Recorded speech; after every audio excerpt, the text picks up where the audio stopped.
Од утро во град Скопје започна со чистење на спомениците кои што беа обоени од така наречената шарена револуција. Од тому изјавија дека ќе се чистат спомениците кои што се наоѓаат во паркот Жена Борец и на плоштад Македонија.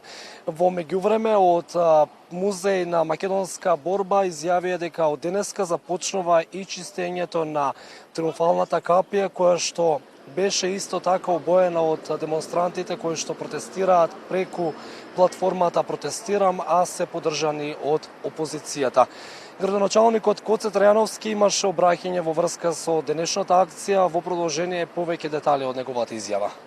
Би го осудил уништувањето на овие споменици, боењето на овие споменици и другите видови на уништувања.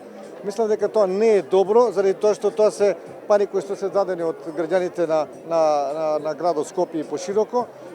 Затоа градот Скопје ќе поднесе исто така пријава до МВР за непознат сторител за уништувањето на овие споменици.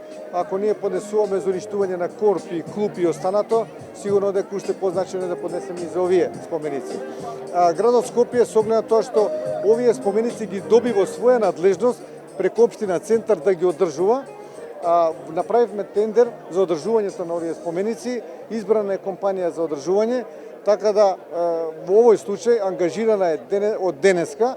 Не знам колку ќе трае овој процес на чистењето на овие споменици, заради тоа што спомениците се уништени и во делот на мермените површини и во делот на бронзените површини.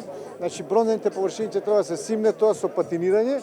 Мермените има со некои хемиски средства начини како тоа да се симне. Во секој случај компанијата која што го доби тендерот ги има стручни луѓе кои што тоа ќе го направат.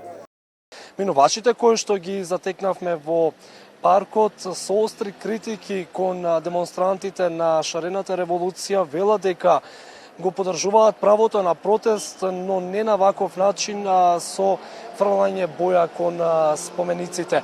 Имаме изјави од жените кои што се придружија во акцијата за чистење, но и од минувачите.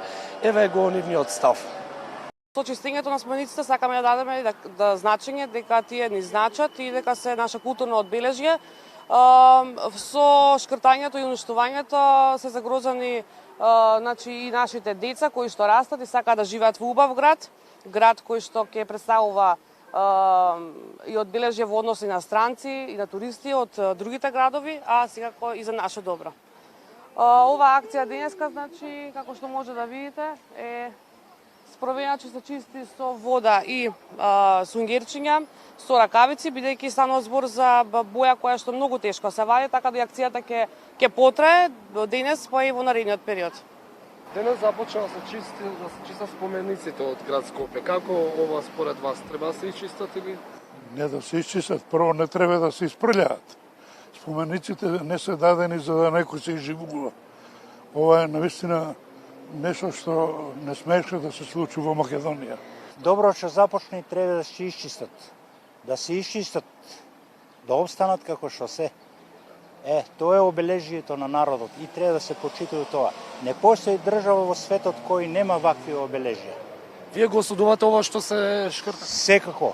Не сум против штрајкови, не сум против ова, онака како што треба да се штрајкува. Како што и во другите земји. Но да се прави штета на државата, на тоа што народот го направил, го створил, тоа е штетата. Покрај објектите кои што се наоѓаат во паркот Жена Борец на плоштад Македонија и покрај триумфалната капија, објекти кои што се оштетени од шарената револуција се и Министерството за надворешни работи, Управата за јавни приходи, Бирото за вработување и Министерството за економија. Дали и овие објекти ќе бидат исчистени во наредниот период, тоа се уште не се знае.